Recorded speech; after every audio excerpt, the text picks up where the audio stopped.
Well, it's time for Community Corner, where we're going to highlight those stories that teach, inspire, and help us learn a little bit more about our neighbors here in Metro Atlanta. I'm Ron Jones. You know, 11 Alive continues to bring you some updates on Georgia's foster care system. And as Liza Lucas learned that there's one group taking care of kids to keep them out of that system that advocates say need more credit and support. Children's art lines the wall of Christine Owen's home. And Christine lights up talking about the creators. I have Caden. He just recently learned how to ride a bike. He loves to draw and trace. Angel loves her Barbies. Nearby homework sits on the table and height charts show how the children have grown. Their grandmother caring for both since they were in diapers. It was a big challenge. I used to have 2 jobs and I had to downgrade, especially paying for daycare. The 3 stay afloat with community support. The children among the 129,000 kids in Georgia cared for by their grandparents. We want these kids to be with family because that's the best place for them. Studies show children do better living with family than entering foster care if a parent is unable to care for them. But Rainey Jusky with Project Grand says there's a gap in support for grandparents like Christine raising grandchildren. They call me Grandma Mama. While some grandparents assume care after the state removes kids from their home due to neglect or violence, advocates say many grandparents are informal caregivers,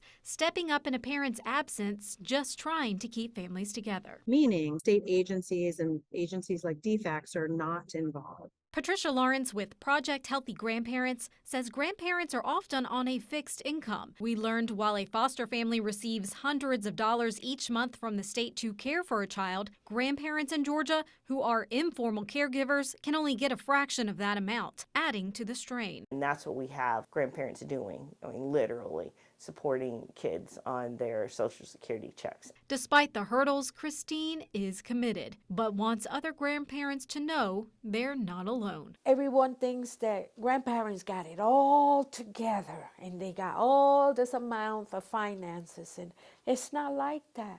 But I know if your heart is in the right place, you can raise that baby. You can raise those children.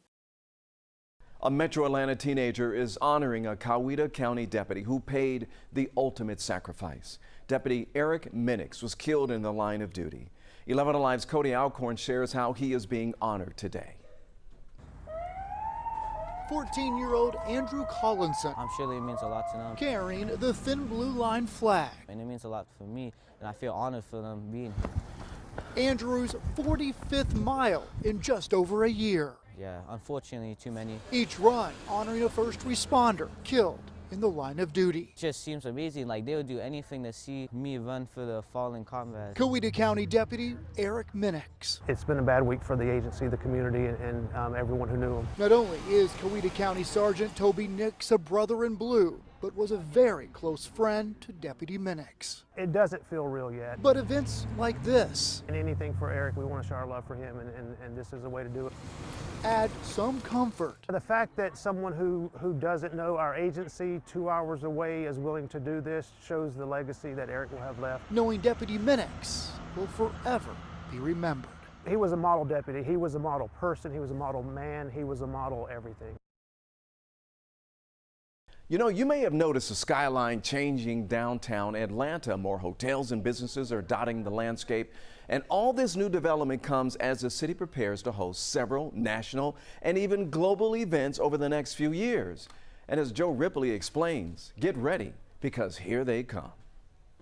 Homage to Georgia and Atlanta itself. Under overcast skies are the winds of opportunity. We're right in the campus of the Georgia World Congress, which does include Mercedes-Benz, State Farm, obviously the Football Hall of Fame. Terry Augusta is general manager at Signia by Hilton Atlanta, the largest ground-up hotel development project in the city in 40 years. We have 976 sleeping rooms, and we have over 100,000 square feet of meeting space. Leadership here at the Signia by Hilton tell me it took about 8 years to get from an idea on a page to reality here, and that's going to be the case for many projects that have been sitting on the back burner, delayed throughout the pandemic, and now seeing potential and promise for the city's future. Atlanta is set to host soccer matches for the She Believes Cup and Copa America in 2024, the College Football Playoff National Championship in 2025, and the World Cup in 2026. You're talking about, in a very short amount of time, years and years worth of attention happening in Atlanta. Atlanta City Council President Doug Chipman says the city is poised to host big-time events because it's done it before. It helps to have the world's busiest airport, transit throughout the city, affordable hotel and food options. We are very much a city of destination, whether it be travel destination, event destination, corporate relocations, new residents. Shipman says hosting big events also takes public-private partnerships, law enforcement, and ample security, along with long-term planning. So when skies get brighter, Terry Augusta and the rest of the city will be ready. The guests are going to come back. When the guest comes back, what's going to happen? We're going to have to hire more people, more bars, more restaurants, more liveliness here in the area. In Atlanta, Joe Ripley, 11 Alive News.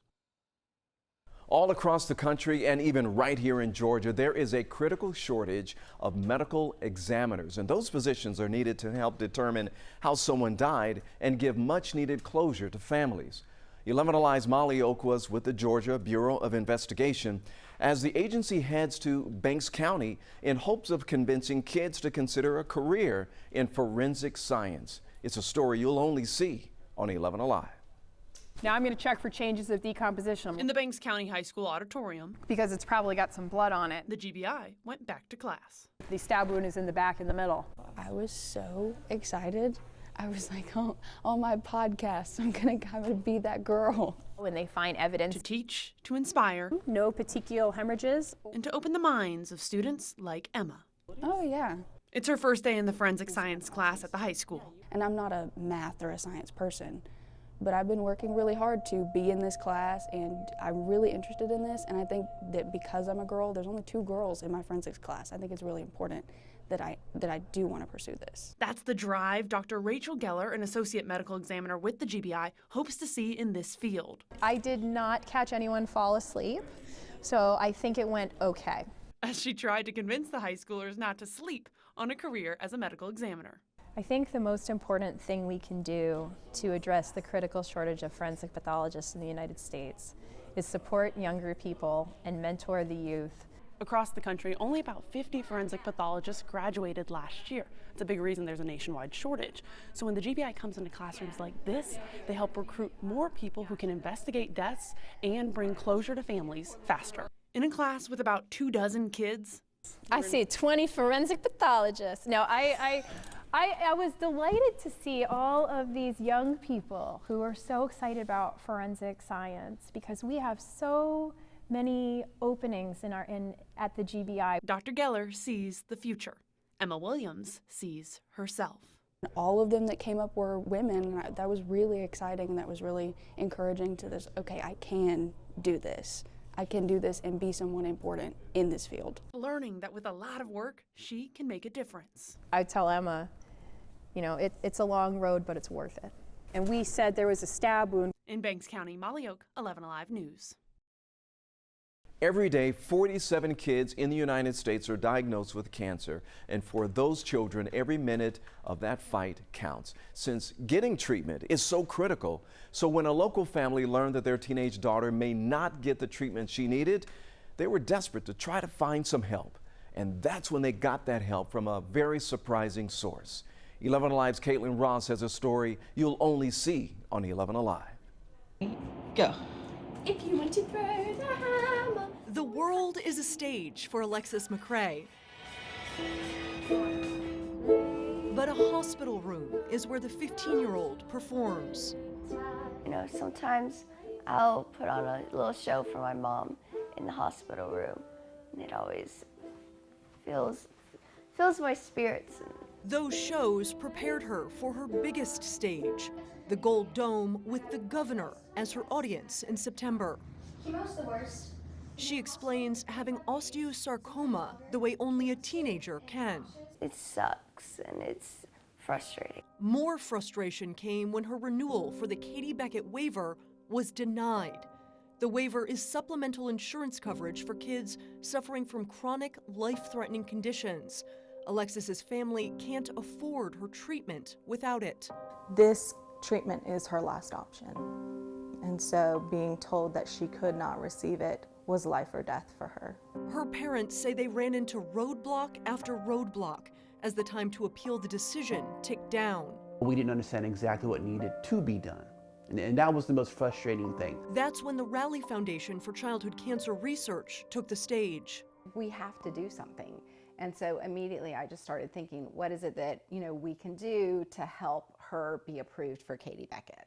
Executive Director Dean Crow leaned on the foundation's connections to appeal to Alexis's former audience, Governor Gov Kemp. Had the governor not stepped in, our time would have been severely cut short with her. With just an hour before the deadline, they got the call that Alexis was approved because of the governor's help. And my first thought immediately was, he listens. His action giving Alexis the chance to step foot on stage another day.